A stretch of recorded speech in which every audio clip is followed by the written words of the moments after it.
रूस की यूरोपीय देशों को बड़ी चेतावनी सामने आई है। ईयू को धमकाया है रशिया ने। ईयू ने युद्ध का फैसला किया। क्रेमलिन प्रवक्ता दिमित्री पेस्कोव का यह बयान सामने आया है। कहा गया है कि यूरोप ने सैन्यीकरण का फैसला किया है।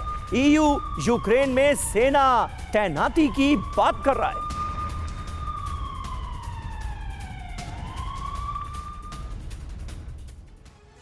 तो आप देखिए, रूस की ललकार सीधे किसको, डायरेक्टली यूरोपियन यूनियन को। क्या कहा गया है? 6 वार्निंग्स जारी की गई हैं। पहला क्या है? यूरोप युद्ध और सैन्यीकरण की बात कर रहा है। दूसरा, यूरोप का यूक्रेन में सेना तैनाती का फैसला। और तीसरा क्या है? पश्चिमी यूक्रेन में नाटो सेना भेजना चाहता है।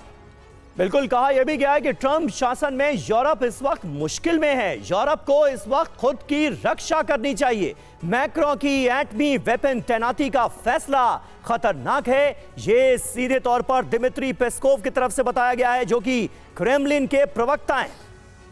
और इसके मायने क्या है, यह आप समझिए। यूक्रेन में यूरोपियन यूनियन की सेना का फैसला युद्ध और ज्यादा भड़काएगा, यह समझ में आ रहा है। रूस और यूरोप के बीच टेंशन और ज्यादा बढ़ जाएगी। और देखिए, हमारे साथ जो खास मेहमान हैं, lieutenant general Sanjay Kulkarni sir, मैं आपको ज्वाइन इन करना चाहूंगा इस पूरी बातचीत में। एक बात बताइए, सबसे जरूरी होता है अगर कोई बातचीत होती है कि आपका ट्रस्ट कितना ज्यादा है। जब यहां पर विश्वास ही नहीं कर पा रहा है रूस, ना ही यूरोप पर, ना ज़ेलेंस्की पर, किसी पर विश्वास नहीं हो रहा, तो सऊदी अरब में कितने ही दौर की बातचीत क्यों ना हो जाए, क्या यह युद्ध रुक पाएगा?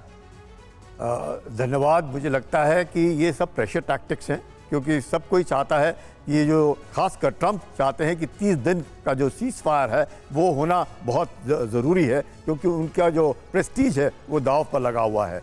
उस मामले में अगर हम देखें कि पुतिन ने कुछ एक शर्तें रखी हैं और उस शर्तों के ठीक बरखिलाफ यूरोपियन यूनियन काम करना चाहता है। नाटो को लेकर के हो, या उनके सैनिकों का डिप्लॉयमेंट हो यूक्रेन के अंदर, या फिर अपना रूस से लड़ने की तैयारी करने के। और बार बार ये जो बातें हो रही हैं, इसलिए हम देख रहे हैं कि चाहे ट्रंप के बातचीत ज़रूर हो रही है, ज़ेलेंस्की के साथ बातचीत हुई, पुतिन के साथ बातचीत हुई, डेढ़ घंटा, एक घंटा दोनों उनके जो देश अध्यक्ष हैं उनके साथ बातचीत हुई। उसके बावजूद भी जो सीज फायर को लेकर के अभी जो रूस और सऊदी अरेबिया में बातचीत हो रही है, वो भी एक टेबल पर नहीं है। अमेरिका रूस के साथ अलग करेगा बातचीत, और अमेरिका यूक्रेन के साथ करेगा अलग बातचीत।